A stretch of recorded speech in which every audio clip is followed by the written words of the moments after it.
Eh bien, bonjour à tous et bienvenue donc à la conférence du jour numéro 2 de Premium Sourcing. Donc, je me présente, je suis Gaël Roland, je suis le responsable marketing de chez European Sourcing. Et aujourd'hui, l'idée, c'est de parler un petit peu de SEO et principalement au niveau local. Comment attirer des clients locaux avec le SEO et avec l'ensemble des outils de Google. Globalement déjà, une petite définition, qu'est-ce que le référencement local? Donc c'est vraiment le référencement, c'est le processus d'optimisation en ligne qui vise à améliorer votre visibilité dans les résultats de recherche locaux de votre ville, de votre région, de votre bureau, etc. Tels que ceux qui vont être affichés sur Google Maps ou sur, on va le voir après, les résultats de recherche qui sont avant les résultats de recherche avant normaux sur Google. Donc ça permet aux utilisateurs qui vont faire la recherche de retrouver forcément des entreprises qui répondent à leurs besoins dans un environnement proche de leur localisation. Pour vous donner un petit peu une idée, j'ai regroupé plusieurs statistiques là, qui datent de 2022 et 2023 sur différents aspects. Donc ça, c'est des stats générales du référencement local. On va voir qu'aujourd'hui, 97% des consommateurs cherchent une entreprise locale sur les moteurs de recherche. Tous les mois, les internautes visitent 1,5 milliard de lieux à la recherche à l'échelle de Google. 46% des recherches Google aujourd'hui sont locales. 67% des internautes apprécient les entreprises qui personnalisent leur publicité en fonction de leur emplacement, plutôt que d'avoir une pub basique, je dirais, qui va être très ciblée pour pour le visualisateur. 70% des consommateurs visitent un magasin après avoir trouvé des informations en ligne. 28% des recherches locales aboutissent à un achat et 78% des recherches mobiles locales aboutissent à un achat en boutique. Au niveau des consommateurs, on a 12% aujourd'hui des consommateurs qui vont effectuer quotidiennement une recherche centrée sur une entreprise locale.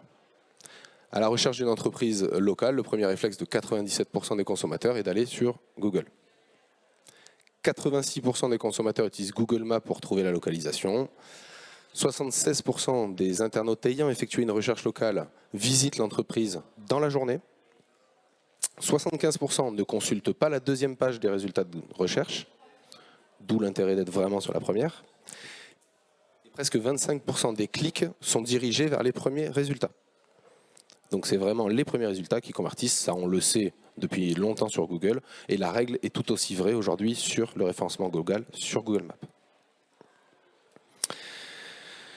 On voit aussi que 56% des détaillants locaux n'ont pas encore créé leur fiche sur Google My Business et 82% ne sont pas inscrits sur Bing. Alors oui, Bing, en termes de part de marché, est bien en dessous de Google, mais justement, il n'y a personne qui y va dessus. Donc ça prend quelques minutes à aller quand même se faire lancer sur des moteurs de recherche comme Bing, et ça sera que des bonus derrière. 62% des consommateurs ignorent une entreprise s'ils ne peuvent pas trouver d'informations sur Internet. Et j'imagine que vous-même, ça vous est déjà arrivé, chercher une entreprise, un site web, vous ne trouvez pas, hop, on passe à autre chose, on va voir un concurrent. Et 88% des consommateurs recherchent des avis en ligne avant de choisir un service local. Donc là, c'était de la stat un petit peu en masse, mais mine de rien, on commence à avoir une tendance, je dirais, c'est que mine de rien, il faut qu'on soit toujours dans les premiers, il faut qu'on soit optimisé, et il faut effectivement qu'on apparaisse en local. Et si j'ai plusieurs showrooms, bureaux de vente, etc., que j'apparaisse dans ces différentes localisations. Quand on le voit à l'échelle de Google Maps, et ça je pense que vous l'avez tous déjà vu, vous cherchez l'objet personnalisable Paris, et voilà, ça va me noter, diront, les gens qui vont proposer des objets personnalisables sur Paris, en fonction de ma zone, et je vais pouvoir après étendre. Donc ça, on connaît tous. Mais pourquoi c'est important de vraiment apparaître là-dessus aujourd'hui? Pour plusieurs raisons. La première, atteindre votre clientèle locale. Logique. Vous allez cibler vraiment vos clients potentiels ou vos prospects dans votre région et gagner ce leadership local. Surtout sur des villes, je dirais, qui sont denses comme Paris, où il y a une concurrence forte, il va vraiment falloir se démarquer pour être dans les premiers résultats. Effectivement, si je suis dans un petit patelin perdu en centre-France, avec très peu de concurrence, ma fiche Google locale va être bien mieux référencée parce qu'il n'y a pas de gens qui se sont amusés à optimiser ça.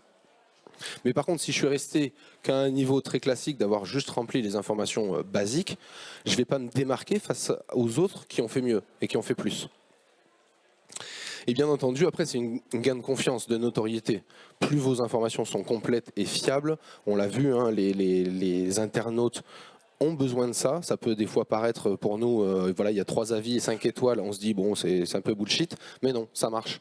Et il y a vraiment, je dirais, de nombreux utilisateurs qui vont être convertis grâce à ça, qui vont être rassurés avec ça. Quels sont du coup les éléments clés de votre référencement local à travailler? Et on rentrera un petit peu plus dans le détail concret juste après. Première chose, ça va être de travailler vos mots-clés locaux. Vous travaillez généralement beaucoup sur les mots-clés en termes de SEO, mais est-ce que vous avez intégré la partie locale dans vos mots-clés? Est-ce que vous avez pensé des pages, des landing pages, des pages de destination qui sont spécifiques parce que vous êtes spécialisé sur Lyon ou sur Paris, sur tel domaine, parce que j'ai un showroom ici et que c'est facile d'aller venir voir mes produits, de les tester, etc. Tout le pack local Google. Donc, pour simplifier, on parle souvent de Google My Business, mais c'est un petit peu plus global que ça, d'où le nom. Et ça, on y revient juste après. La partie avis clients, le deuxième point à travailler, comme vous avez pu voir sur Google, vous avez les avis clients. Il faut vraiment aller, je dirais, travailler auprès de vos clients pour aller récolter ces avis. Vous pouvez mettre en place des jeux concours, des jeux sur les réseaux sociaux, des choses comme ça pour les motiver à laisser des avis. Mais c'est vraiment important d'avoir des avis, et des avis réels. Ne vous amusez pas à faire de faux avis, vous pourrez avoir des problèmes avec le RGPD. Aujourd'hui, un avis qui est faux, vous pouvez avoir des répercussions légales et juridiques derrière. Donc, pas de faux avis, évitez. Et pareil, est-ce que vous créez du contenu local? Qu'est-ce que du contenu local? Des articles, des infographies ou quoi que ce soit, mais avec dedans tout un champ sémantique de mots-clés orienté sur votre local. Et pas forcément l'objet publicitaire le moins cher du monde, etc., etc. Non, vraiment cibler vos cœurs de métier, votre expertise. Si vous avez plusieurs spécificités clients au niveau local, travaillez dessus. Vous avez votre clientèle de garagistes dans la zone. Bah, si vous en avez 4-5, il faudrait prendre le leadership, je dirais, sur les 25, 30, 50 km à la ronde de chez vous. Et que tous les garagistes aient entendu parler de vous quand ils pensent objet publicitaire. Vous voyez? Et donc là, je vais aller travailler un article, je dirais, j'ai n'importe quoi, mais les objets médias pour les garagistes du 47 ou du 91. Vous voyez? Je vais aller travailler des contenus spécifiques avec les mots-clés pour ma région. Il va falloir penser aussi à optimiser son site internet. Pourquoi? Et surtout en version responsive. Parce que quand je fais de la recherche locale, je cherche principalement avec ça. Je suis dans la rue, je cherche, j'ai des besoins. Et donc, le site sur lequel je vais aller derrière, j'y vais avec mon mobile. Donc, pensez à minima votre page d'atterrissage, votre landing page bien en responsive, ou vraiment pensez mobile en départ. C'est-à-dire que vous pensez votre page pour le mobile et pas pour l'ordinateur. Vous l'adapterez ensuite à un format PC. Parce que sur un mobile, forcément, les mises en page, la complexité de la page, c'est bien plus difficile. On est sur un flux de lecture au bas, on va pouvoir mettre moins d'animation, on sait qu'il n'y a pas de double clic, de clic droit, etc. parce que c'est un doigt qui est dessus. Donc il y a toutes ces choses-là à penser pour que la navigation et l'expérience utilisateur soient la plus sympathique possible pour créer ce sentiment de sympathie et de bien-être géré. Si on arrive sur votre site et qu'on se dit oh, j'arrive pas, je comprends pas, vous créez un effet négatif, il s'en va, il part ailleurs. Et aujourd'hui, même vous, hein, concrètement, vous allez sur un site, ça marche pas, vous allez vite passer sur autre chose. Vous pouvez aussi travailler des choses qui sont un petit peu plus classiques, mais qu'on oublie pas mal quand même sur maintenant qu'on est beaucoup dans le digital. Il y a beaucoup d'annuaires de sites locaux qui sont plus ou moins gratuits généralement dans vos régions. Et la plupart du temps, il y a très peu d'entreprises qui apparaissent dessus. Donc n'hésitez pas à contacter vos mairies, les associations d'entreprises, etc. pour apparaître dans ces journaux d'entreprise. Peut-être que la portée ne sera pas monstrueuse, effectivement, mais généralement les mairies les distribuent quand même aux entreprises de son secteur, etc. Ça peut toujours avoir un intérêt, surtout quand c'est des choses qui sont gratuites, parce qu'ils vont manquer aussi de contenu pour alimenter et faire des documentations un petit peu complètes. N'hésitez pas aussi à utiliser des backlinks locaux. Backlinks, donc des liens de votre site qui vont vers d'autres sites et des liens d'autres sites qui vont vers vous. Donc sur vos landing pages, travaillez vraiment avec des partenaires locaux. Vous avez travaillé avec les 3-4 garagistes, faites une étude de cas ensemble, une étude client, valorisez-le en disant j'ai travaillé avec lui en mettant un lien vers son site, vice-versa son site il renverrait vers vous pour avoir le plus de liens entrants locaux vers votre site et vice-versa. Et ça c'est très important aujourd'hui dans le référencement. On pense souvent aux mots-clés, etc. Mais les 3 piliers du SEO, c'est les backlinks, le netlinking, donc tout ce qui est lien, le SEO technique, donc les mots-clés, etc. Et après, toute la partie contenu. Donc, c'est vraiment quelque chose à ne pas négliger. Et vous n'avez pas la capacité d'écrire un article ou quoi que ce soit, faire des liens et aller contacter vos clients pour dire bon, alors on fait une action de communication ensemble, je mets mon logo, je mets un petit lien, je fais ton truc, tu fais la même chose. C'est du donnant-donnant. Vous allez tous les deux y gagner. Si vous faites ça intelligemment, c'est rare que quelqu'un vous dise non. Donc, abusez-en. Donc là, je vous invite à prendre une petite photo, parce qu'on ne va pas forcément tout détailler en live. C'était une de mes anciennes conférences où on travaillait un petit peu d'analyse de concurrence.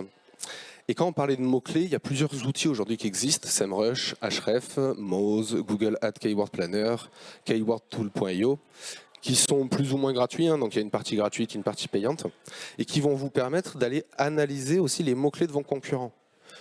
Alors, je vais prendre la ville Paris parce qu'il y a une grosse concurrence. Voilà, je fais ma recherche au blé publicitaire. On a vu tout à l'heure qu'il y avait quelques-uns qui sortaient en premier. Pourquoi ceux-là, ils sortent en premier et pas moi? Je vais aller regarder un petit peu. Quels sont leurs mots-clés? Qu'est-ce qu'ils ont fait? Quelle est leur stratégie? Comment ils apparaissent? Et je vais venir comparer par rapport à moi ce que j'ai fait, parce qu'ils sont première ligne. Je vais comparer les 3-4 premiers par rapport à moi qui apparaît en 10e position. Qu'est-ce qu'ils ont fait en plus de moi pour pouvoir monter sur ces mots-clés?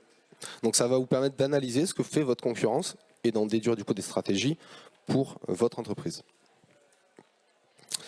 Alors moi principalement j'utilise beaucoup SEMrush parce qu'il y a en plus des fonctionnalités qui sont pas mal. Vous avez le rapport découverte des concurrents qui fait partie de l'outil de suivi de position et qui facilite pas mal la tâche. On ne va pas rentrer dans le détail sur cette conférence, mais je vous invite à aller voir ça, il y a des documentations, c'est plutôt bien fait. Et ça va vous permettre d'avoir des graphiques directement où vous allez voir, par exemple là c'est les sources de trafic entre Adidas, GoSport et JD Sport. Donc on va voir par exemple que JD Sport a beaucoup moins de sources liées à la recherche. Il est plus en direct que Adidas par exemple ou GoSport qui son axe majoritaire est la recherche. Donc ça vous donne des informations assez intéressantes à la fois sur le SEO local parce que vous allez pouvoir définir vraiment des zones et analyser dans une zone vos concurrents. Et SEMrush le fera lui-même tout seul de toute façon, parce qu'il les connaît les entreprises. Donc vous lui dites, je suis là, c'est quoi mes concurrents? Et il va vous faire une liste. Vous pouvez après personnaliser, paramétrer un petit peu plus pour aller plus loin dans cette analyse. Mais déjà de base, ça vous donne une idée. Et en quelques minutes, vous allez avoir une vision assez réaliste. Hop. Vous pouvez après regarder aussi toute la partie SEO et SIA. Donc la partie gratuite en termes de mots-clés et de référencement et la partie payante pour voir où vous vous situez par rapport aux concurrents, sur quels mots-clés, sur quelle page, etc., etc. Il y a pas mal de choses qui sont assez intéressantes à aller voir avec SEMrush, ne serait-ce qu'en version gratuite. Le deuxième point, comme on disait tout à l'heure, au-delà des mots-clés, c'était le pack local Google. Donc qu'est-ce que c'est? C'est quand vous faites une recherche sur Google, c'est les premiers messages là qui s'affichent avec la carte Google Maps, les 3 résultats qu'ils proposent ici, avant de cliquer. Et quand vous le voyez à l'échelle globale, ça représente ça. Tout ça, c'est le pack local Google. Ça, c'est les résultats naturels. Sachant qu'entre les deux, vous savez qu'il y a les résultats sponsorisés. Donc, c'est bien de faire du SEO là. Mais maintenant, c'est bien aussi d'être là, en fait. Parce que si je suis là, comment vous dire que c'est même avant le premier qui est le meilleur en SEO qu'on nous dit depuis des années. Donc vous allez gagner une visibilité qui n'est pas négligeable. Donc, comment optimiser cela? Alors je me suis basé sur une étude de Whitespark, qui est une agence de marketing locale, et qui a fait son rapport annuel là, 2023, donc c'est assez actuel du coup, sur toute l'analyse qu'ils ont fait en fait par rapport à ce Google local. Et ce qu'ils en ont tiré comme conclusion, je dirais, sur quels sont les facteurs qui vont faire qu'une fiche Google est mieux placée qu'une autre. Parce que Google ne donne pas une règle très simple, hein, ça serait trop facile. Donc il faut tester. Donc je vous inviterai à voir, hein, c'est Whitespark, c'est le Local Search Ranking Factor. C'est une belle étude, hein, donc vous pouvez aller fouiner un petit peu dedans. Je vous ai pris quelques exemples. Donc là, ce sont les facteurs qui font que les pages remontent dans les premières positions. Il y a une vingtaine de facteurs, et on va voir que le premier point, c'est la catégorie principale dans laquelle vous vous êtes déclaré. Parce que quand vous faites votre fiche business, vous avez le nom d'entreprise, vous avez une catégorie principale, des catégories secondaires, etc., etc. Voilà. La catégorie principale, c'est la chose la plus importante pour votre visibilité. En second, on va voir les keywords dans le business titre. J'y reviens juste après parce que ça, c'est la petite astuce de nouveauté. Vous allez avoir la proximité de l'adresse par rapport au point de recherche de la personne qui fait la recherche, logique. Donc pensez bien à valoriser quand vous avez plusieurs showrooms, plusieurs adresses physiques, de les avoir visuellement. L'adresse physique de la ville. L'aspect aussi spam. Vous savez que les utilisateurs peuvent déclarer certaines fiches comme spam parce qu'elles n'apparaissent pas, elles ne sont pas percutantes, etc. Si vous avez été déclaré comme spam, vous allez prendre un shoot. Par contre, allez voir ce qui se fait d'autre et allez déclarer en spam ceux qui en abusent, ceux qui ne vont pas respecter ces bonnes pratiques qu'on va voir juste après et où vous voyez qu'il y a des problématiques. Déclarez-les auprès de Google, ils vont être signalés, il y a une analyse qui est faite, si c'est vrai, ça va être bloqué. Mais ça va permettre aussi de remonter. Parce qu'aujourd'hui, il y a beaucoup de gens qui vont s'amuser à faire de fausses fiches ou des fiches très optimisées pour pouvoir remontrer très rapidement. Magasins éphémères, des choses comme ça, etc. Donc, n'hésitez pas à le faire, n'en abusez pas et ne le faites pas quand ce n'est pas un cas réel. Donc les avis clients, à partir de 4 ou 5 étoiles sur Google, vous avez un vrai impact de valorisation. En dessous, c'est l'inverse. Donc, attention à vos avis. 4 ou 5 étoiles maximum. Essayez vraiment de travailler sur les avis négatifs, dans le sens, si vous identifiez le client, contactez-le par téléphone, parce que par mail, message, c'est compliqué d'avoir ces échanges. Échangez avec lui, quelles sont les problématiques, etc. Essayez de le convaincre, entre guillemets, d'apporter une solution pour qu'il fasse évoluer son commentaire. Si ce n'est pas possible, répondez-y. Répondez à ce commentaire qui vous accable en disant « Nous, nanana, on a mis ça en place, on vous propose des solutions, etc. » sans forcément rentrer dans des détails privés, hein, mais de montrer que vous avez mis des choses en place et qu'il y a des solutions possibles. Parce que tous les clients savent très bien qu'il peut avoir des problématiques, mais ce qu'on attend d'une entreprise derrière, c'est qu'elle nous propose des solutions et pas qu'elle nous laisse comme ça. Et quelqu'un qui vient sur un avis client, qui voit un avis négatif, il n'y a pas de réponse de l'entreprise.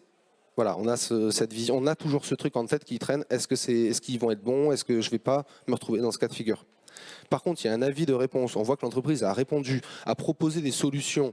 Et après, à la limite, c'est la personne qui a mis l'avis qui n'en a pas profité parce que c'est un troll, parce qu'il voulait juste s'embêter, parce que voilà. Les gens vont le comprendre aussi, parce qu'on voit qu'il y a cette réponse. Donc, ne pas négliger les avis négatifs et surtout la réponse que vous allez y apporter. Vous allez avoir les catégories supplémentaires, donc les catégories secondaires, et on y revient juste après. La quantité d'actualité Google, et on y revient aussi juste après. Le fait que la propriété est vérifiée, parce que je vois beaucoup d'entreprises qui nous contactent pour des conseils SEO, etc., et qui n'ont même pas déclaré la propriété de leur fiche business. Vous allez sur la fiche business, vous déclarez, vous allez recevoir une adresse, une lettre postale, papier, à l'adresse qui est définie dans la fiche business, avec un code de vérification. Voilà. Si vous n'avez pas fait ça, la fiche elle a été créée par Google automatiquement, mais ce n'est pas vous qui en êtes le propriétaire. Et faites attention dans ces cas-là à l'adresse qui est saisie, parce que si c'est l'adresse que vous aviez il y a 10 ans et que vous avez déménagé 3 fois, ça peut être un petit peu plus complexe. Hop. On va retrouver aussi forcément, et vous voyez que ça arrive bien après, les mots-clés.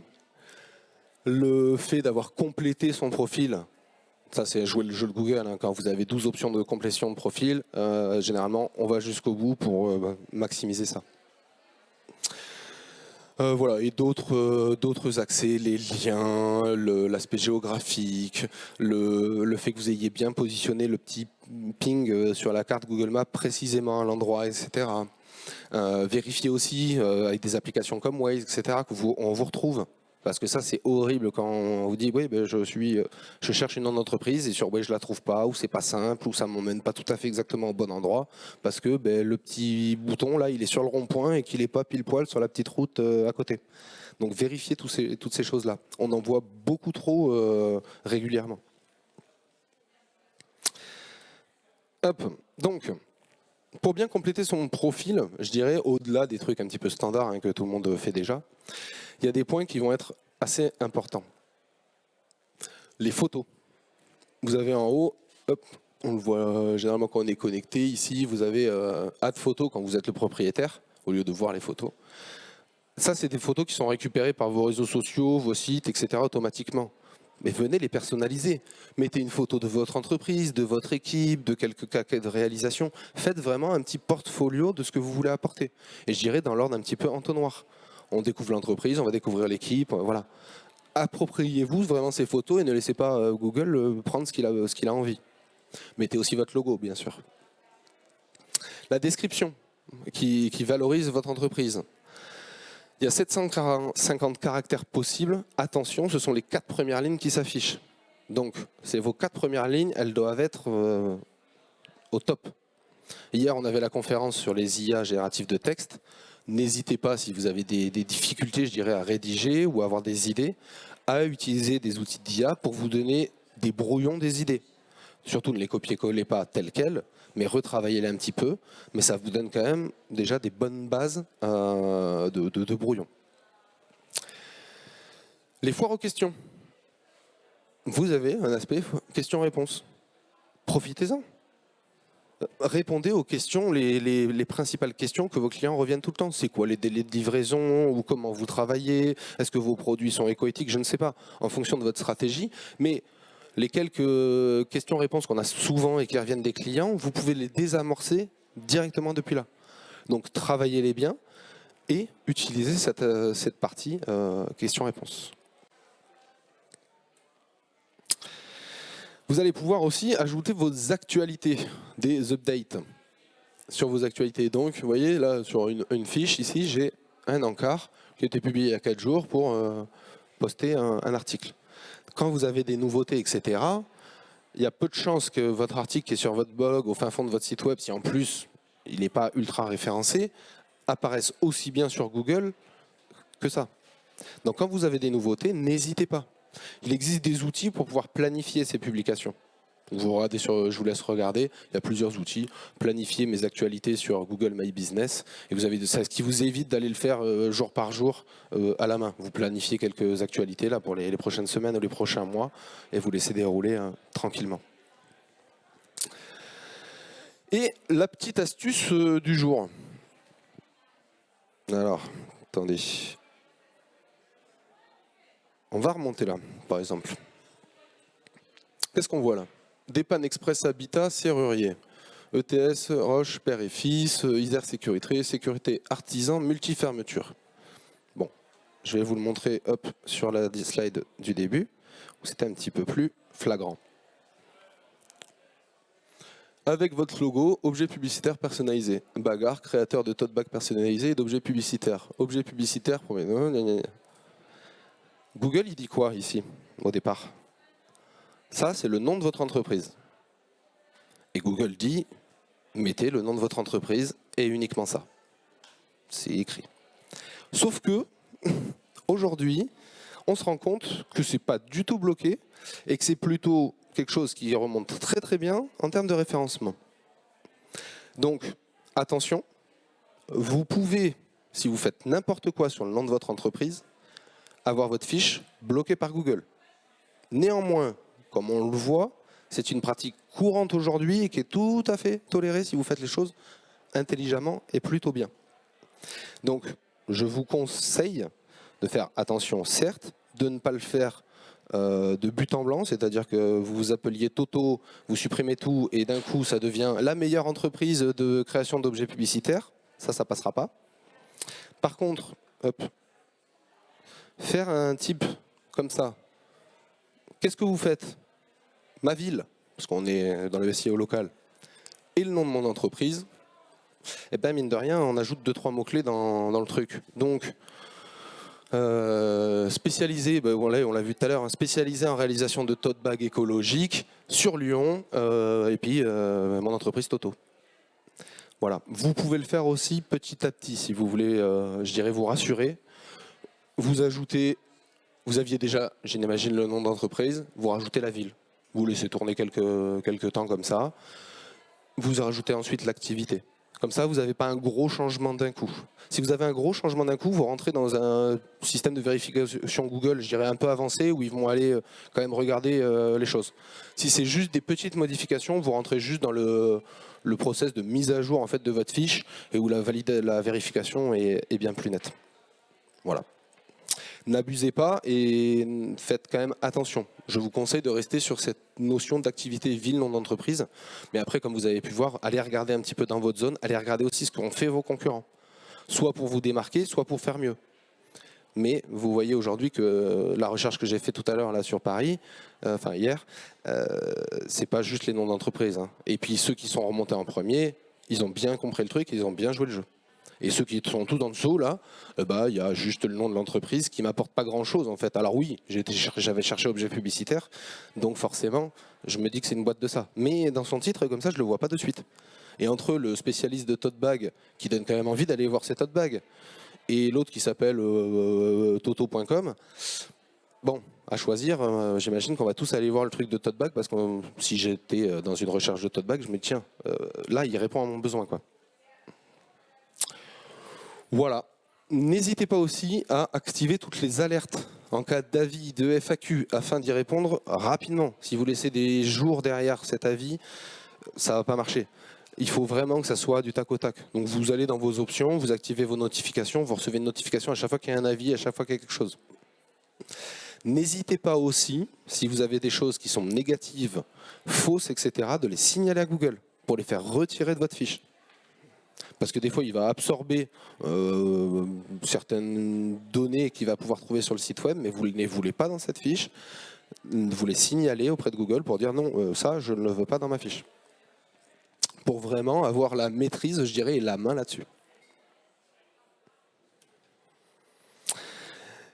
Petite astuce aussi qui peut être pas mal, parce qu'on parlait des catégories principales et qu'il existe aussi des catégories secondaires.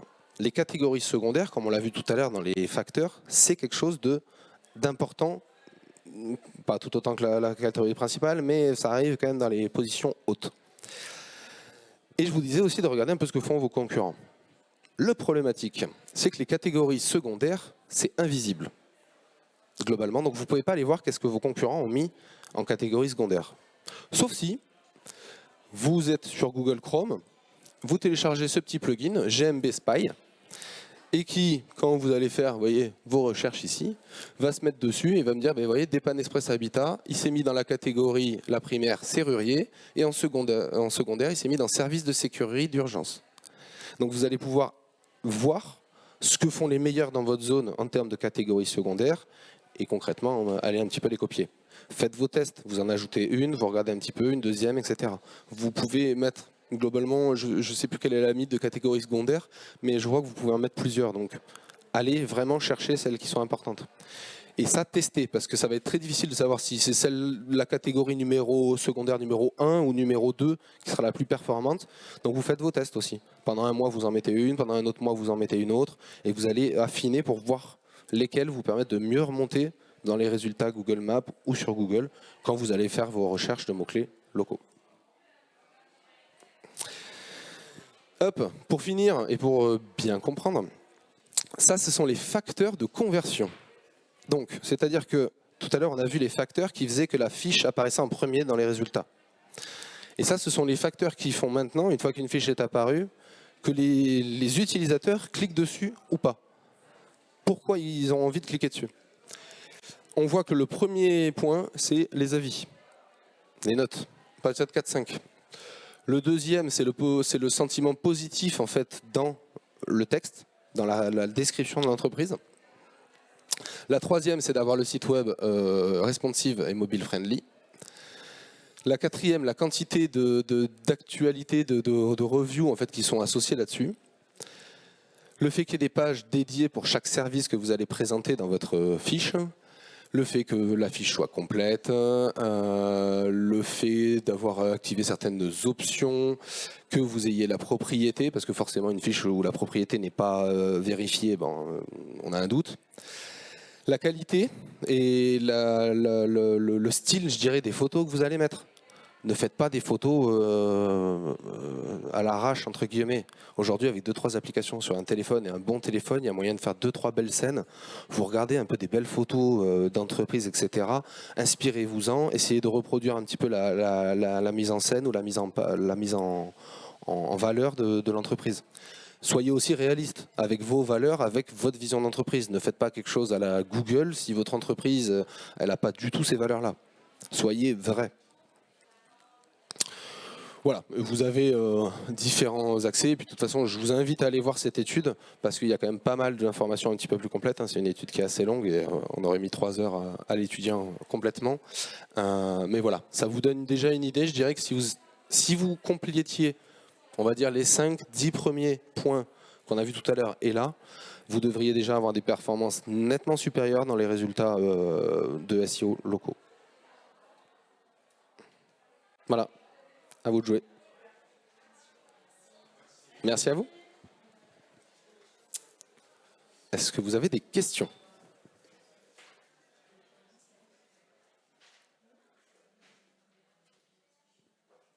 Tout était clair? Oui. Vous avez en fait, quand vous êtes propriétaire, ouais. À côté de, hop.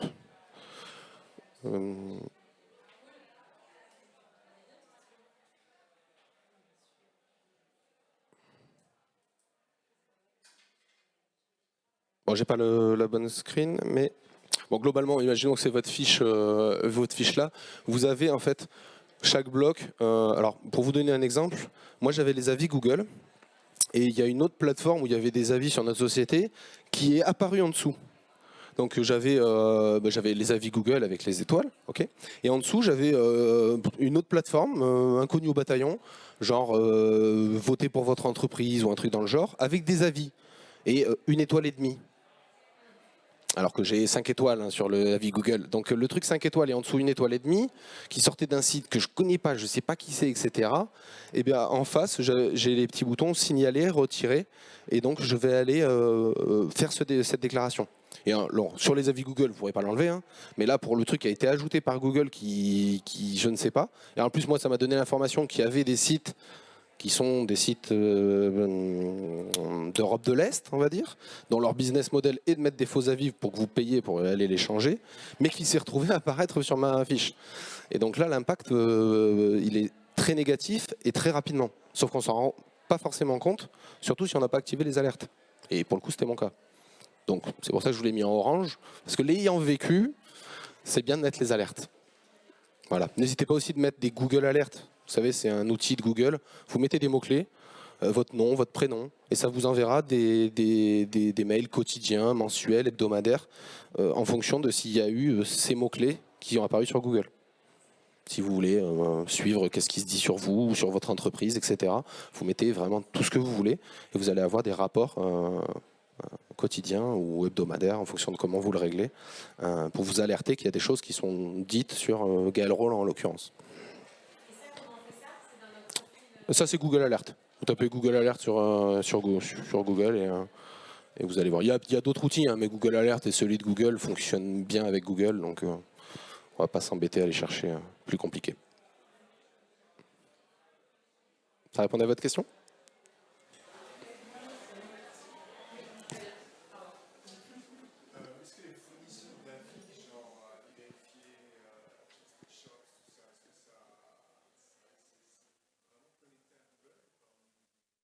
Alors, en termes de SEO, je ne saurais pas dire à 100%, je ne vais pas vous dire de bêtises. Je ne pense pas qu'il y ait d'intérêt en termes de SEO pur. Par contre, en termes de confiance client, etc., oui. Et on l'a vu, vous avez vu que les avis sont la première chose qui convertit que quelqu'un clique dessus. Donc oui, si vous avez des solutions, je dirais comme avis vérifié, etc., mettez-les en avant, surtout si vos notes sont bonnes. Vous pouvez tout à fait aller, je crois que vous pouvez l'intégrer dans la fiche Google Business, l'avis vérifié directement. Donc vous aurez les notes Google, vous aurez en dessous la note avis vérifié. Ouais, de mémoire, oui, parce que je crois que je l'ai déjà vu.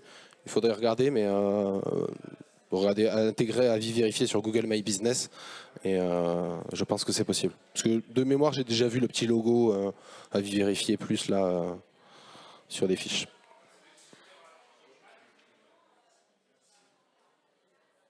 C'est bon pour vous? Mais je vous souhaite une bonne fin de journée et un bon salon. Au revoir.